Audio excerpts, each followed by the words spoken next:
So the topic, future of education and employability in the era of AI and autonomous era.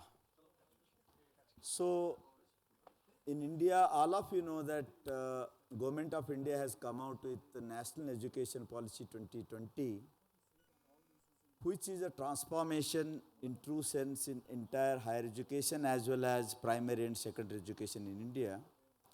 And precisely we have 49,000 and odd colleges, 1,200 universities, and as per the National Education Policy, affiliated colleges are going to be universities or degree granting colleges.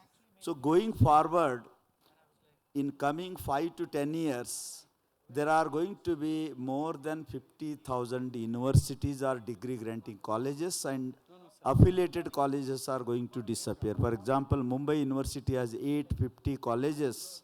Now, affiliated colleges, they are not going to be there as affiliated college. They are going to be either university or degree granting college. So this is going to be a huge phenomenal change in higher education space. When it comes to employability, I start with keeping end in mind. When it comes to employability, the Indian higher education space, the major reforms have been brought for employability. One is all these universities are going to be, our institutions are going to be autonomous. And lot of autonomy is going to be given. Regulation is going to be light. And regulation is going to be extremely light, and lot of autonomy is given. And those who violate, they are going to be taken very seriously and tightly it is managed. So in this kind of context, government has come out with the National Credit Framework, the skilling as well as the academic knowledge, and the third component they added, that is called as a experiential learning. Because going forward, the skills are going to be a fixed life. For example, earlier days, once you learn, forever you used to do the job, you never go back to college. But nowadays, because of the disruption, because of the technological disruption, changes happening very fast, and you don't know what business is going to disappear 2 to 3 years down the line and what new businesses are going to come. So in this context, since skills are going to have a self-life, the philosophical mind is going to play a very, very important role, because institutions are going to prepare change masters to lead the unknown roles in unborn companies. So in this context, the pedagogy is going to be entirely different. That is what Nathanji was suggesting. The earlier pedagogy, maybe a PPT, all of you know that power corrupts and PowerPoints corrupts more. So the PPT kind of education is going to disappear, and only case method is also not going to be there. It is going to be experiential learning, or phenomena-based learning is going to take place in future. So therefore, employability means we have to prepare a growth mindset for the students, not the fixed mindset. And for that purpose, all the professional colleges, government is going to introduce as a part of NEP, a department called Liberal Arts, Sociology, and Humanity. So that is going to build the philosophical mind, and that is going to help a growth mindset. So this is how employability is going to play a very, very important role as a part of NEP, and that is going to be one of the important outcome of National Education Policy.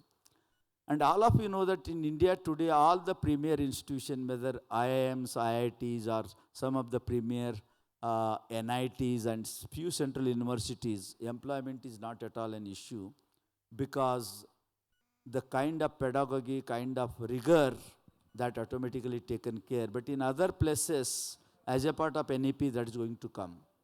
Now, if you look at the future of education is going to be entirely different. If I talk about higher education space, it is going to be future education going to be not, brick and mortar kind of things. It is going to be a blended learning.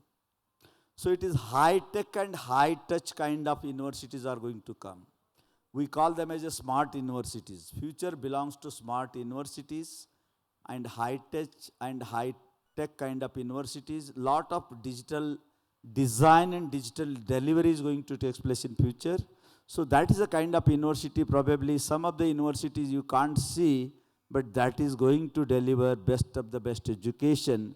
Like Singapore, DBS Bank of Singapore, nobody knows where it is located in Singapore, but it provides the best service as a smart bank.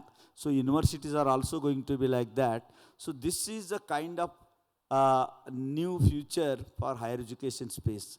When it comes to the employability and higher education together, globally the changes are happening, and with reference to AI and generative AI, chat GPT, 3D printing, they are going to change the world, and it is going to affect higher education space also, or even all education space. And as and when disruption takes place, the changes are going to take place. All of you know that during COVID, everybody has changed, education sector also changed, and online became mainline and mainline became offline during COVID.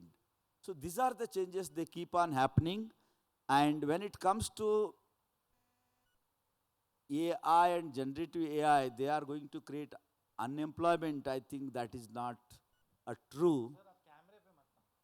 If you look at the 1990, when the computer came, people were talking about India was a labor intensive country. So the unemployment will come when computers are allowed. And that was not true. And now also, these all the technological disruptions, they are not going to create unemployment, but only thing that skilling, reskilling, upskilling, or lifelong learning is going to be a mandatory for everybody, even those who are graduate, those who are working, everybody has to learn, and perpetual learners are going to lead the world. So that is what change is going to happen. Otherwise, probably driverless cars, Tesla is going to bring. It doesn't mean that drivers are going to be jobless. They have to learn something new and get into new job. So this is a kind of change going to come into picture.